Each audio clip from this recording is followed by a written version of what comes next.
Va ora in onda la chiusura delle borse, realizzato in collaborazione con il Sussidiario.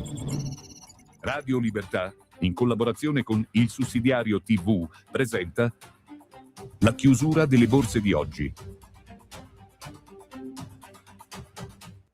Bentornati, partiamo dalla notizia del giorno per quanto riguarda l'economia, ovvero che la BCE, la Banca Centrale Europea, ha lasciato invariati tassi di interesse nella sua riunione di luglio, come da attese, dopo averli alzati per la prima volta quest'anno di 25 punti base a giugno, primo rialzo dal 2023. Ma andiamo a vedere come si sono chiuse le principali borse europee. Chiusura decisamente negativa per Piazza Affari, sesta chiusura a ribasso anche però per le altre principali borse europee. Si chiude in lieve calo l'euro-dollaro americano, si abbattono però anche le vendite sull'oro che scambia in forte calo del 2,05%. Decisivo rialzo invece per quanto riguarda il petrolio, che nella giornata di oggi ha raggiunto i $100 al barile. Per quanto riguarda lo spread, il differenziale tra BTP e Bund invece si attesta a 85 punti base con un aumento del 2%,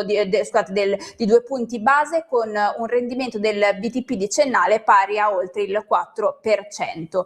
Tornando a Piazza Affari, andiamo a vedere quali sono state i top di gamma. Stiamo parlando quindi di Leonardo, Eni, Amplifon e Inuit. Per quanto riguarda invece il listino, le peggiori performance, troviamo STM, Moncler, Nexi e Unicredit. Grazie per essere stati con noi, buona serata. Avete ascoltato la chiusura delle borse, realizzato in collaborazione con